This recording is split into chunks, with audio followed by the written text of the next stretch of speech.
Hi అండి. OG cinema రాబోతుంది ఈ నెలలోనే. హ్మ్. ఇంకా కొద్ది రోజులే ఉంది. ఎలా ఉండబోతుందంటారు? ఎప్పుడు రాని హైప్ ఓజీ సినిమాకొచ్చింది.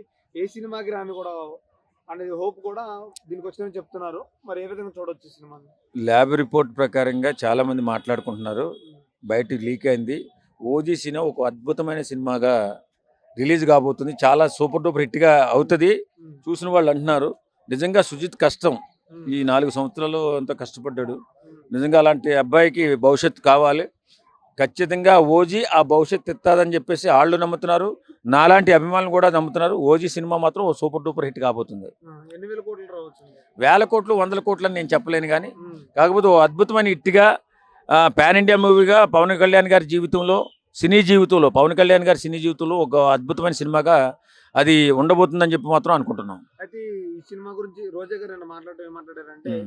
"నీకు అధికారం ఇచ్చింది ప్రజలు సినిమాలు తీయడానికి, హ్మ్. షికారులు చేయడానికి కాదు. హ్మ్. కేవలం ప్రజల కోసం ఇచ్చారని" చెప్తున్నారు. కాదు. మీరు ఆమె చెప్పిన ఉద్దేశ్యం ఏంటంటే, హ్మ్. అధికారం ఎవరు తీసుకున్నా దోపిడీలు చేసుకోవాలా, హ్మ్. దోచుకోవాలా, దాచుకోవాలా, దౌర్జన్యాలు చేయాలా, రౌడీయిజం చేయాలా, గూండాయిజం చేయాలా. ఇప్పుడు వాస్తవంగా మాట్లాడుకుందాం. ఈ రోజా అనేటటువంటి నీచ సంస్కృతి కలిగినటువంటి ఈ ఆడది ఇప్పుడు ఒక వ్యవసాయదారుడు ఉన్నాడండి. చాలామంది మన రాజకీయ నాయకులు వ్యవసాయం నుంచి వచ్చినోళ్ళు ఉన్నారు. ఇంకో రకంగా ఎక్కడి దాకా ఎందుకు మొన్న కేసీఆర్ గారు ఉన్నారు మనకి హ్మ్. తెలంగాణలో. హ్మ్. ఆయన వ్యవసాయం చూసుకుంటేనే కదా పరిపాలన చేసుకున్నాడు. అవును. ఇప్పుడు ఆయనకున్నటువంటి వనరులేంటి?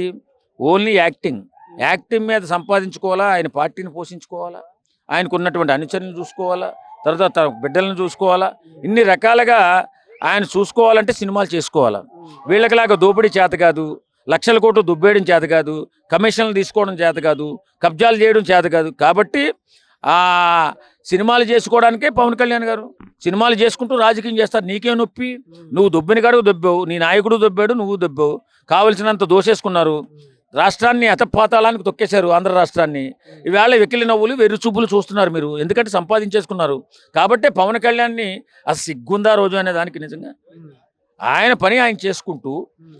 ఆయన ఏదో 10 మందికి సేవ చేసుకుంటూ, హ్మ్. ఆయన సంపాదించిన దాంట్లో 50% పేద ప్రజలకు ఇస్తూ, అద్భుతమైన రాజకీయ నాయకుడిలాగా ఎదిగినటువంటి పవన్ కళ్యాణ్ని మాట్లాడే అంత స్థాయి ఉందా ఈ నీచ సంస్కృతి గల ఈ లేడీకి, రోజాకి? హ్మ్. ఇంత దుర్మార్గురాలు, ఎంత దరిద్రురాలు, హ్మ్. ఎంత నీచురాలు, అసలు ఆ చండాలమైన నోరే ఈవేళ జగన్మోహన్ రెడ్డి పతనానికి కారణం రోజా. హ్మ్.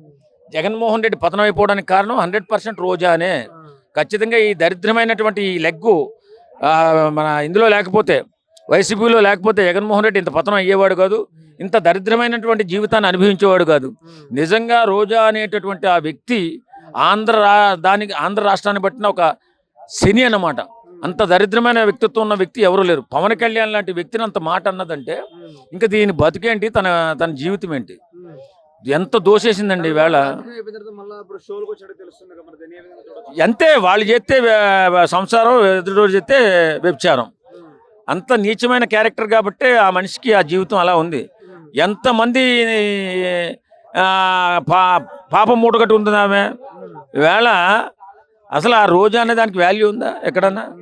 మనుషులు ఇప్పుడు మగాళ్ళు ఎవరో, మగాళ్ళు కాదు, ఆడవాళ్ళు కూడా విలువ ఇవ్వట్లేదు దానికి. అలాంటి ఆమె మాట్లాడిన దానికి పెద్దగా పట్టించుకోవాల్సిన అవసరం లేదు. హ్మ్. రోజా అనేది ఒక నీచమైన, నికృష్టమైన, ఓ దరిద్రమైన మనస్తత్వం ఉన్నటువంటి ఒక నికృష్టురాలు. చివరగా వైసీపీ నాయకుల గురించి చెప్పాలంటే ఒక మాటలో ఏం చెప్తారు మీరు? ఇలాంటి వ్యక్తులను కొంచెం దూరం పెట్టుకోవాలి. రాజకీయంగా ఎదగాలనుకుంటే హ్మ్. కొంతమంది ఎదవలు ఉన్నారు మన వైసీపీలో. అలాంటి వాళ్ళని దూరంగా పెట్టుకోవాలి. హ్మ్. ఉచ్చ నీచాలు లేకుండా మాట్లాడడం, హ్మ్. చిన్న పెద్ద తేడా లేకుండా మాట్లాడడం, ఉన్నతమైన కుటుంబాలని రోడ్డు మీదకి రావడం, ఇలాంటి పనులు చేస్తున్నటువంటి దుర్మార్గులను కొంచెం దూరంగా పెట్టుకుంటే, హ్మ్. ఈ రోజా లాంటిది కానీ, ఆ పేర్ని నాని కానీ, ఇలా పనికిమాలోళ్ళు కొంతమంది ఉన్నారు. హ్మ్. వీళ్ళందరినీ కొంచెం దూరం పెట్టుకుంటే పార్టీ పుంజుకునే అవకాశం ఉంది. ఓకే. చివరగా పవన్ కళ్యాణ్ గురించి చెప్పాలంటే ఏం చెప్తారు? అలాంటి రాజకీయ నాయకుడు దేశంలో లేడండి. ఆయన మనుషుల్లో దేవుడు. హ్మ్. అలాంటి వ్యక్తులు రాజకీయాల్లో ఉండాలా. ఇలాంటి దుర్మార్గుల వల్ల, దుర్మార్గురాళ్ల వల్ల అలాంటి వ్యక్తులు రాజకీయానికి దూరమైతే హ్మ్. రాష్ట్రాలు చాలా ఇబ్బంది పడతాయి. ఎందుకంటే దోపిడీ దొంగలే రాష్ట్రాల్లో ఉంటారు, మంచివాళ్ళు ఎవరు ఉండరు. హ్మ్. ఇలాంటి వ్యక్తిని చూసి, పవన్ కళ్యాణ్ లాంటి గొప్ప వ్యక్తిత్వం ఉన్న వ్యక్తిని చూసి ఇంకో 10 మంది వస్తే పేదలకి మంచి జరుగుతుంది, ప్రజలకు మంచి జరుగుతుంది. కాబట్టి పవన్ కళ్యాణ్ లాంటి వ్యక్తి రాజకీయాల్లో ఉండాలి.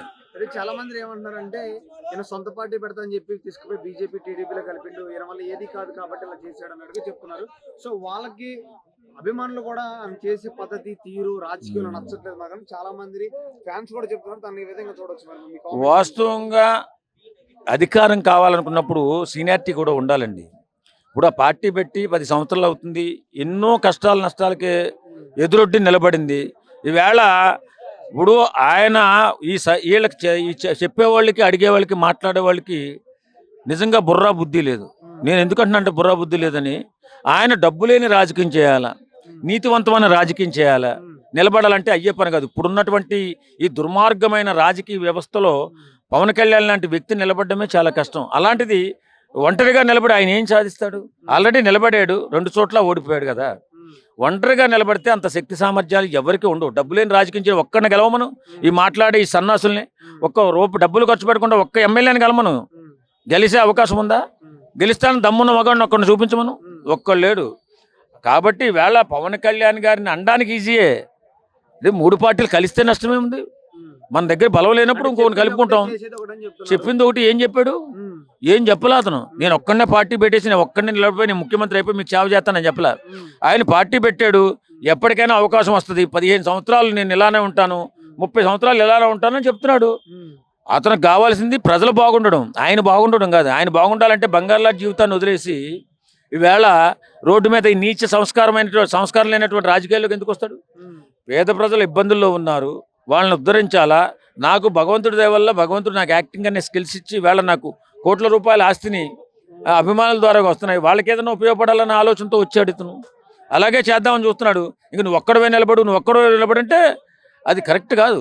వాస్తవంగా తెలిసి మాట్లాడుతున్నాడు, తెలియ మాట్లాడుతున్నాడు. ఒక్కడే ఎందుకు నిలబడాలి? ఒక్కడే నిలబడితే మగాడా? ముగ్గురిని కలుపుకుంటే మగాడు కదా. 3 పార్టీలు కలిసాయి, వాళ్ళు ముగ్గురు ఏకమయ్యారు. ఒక రాక్షసుని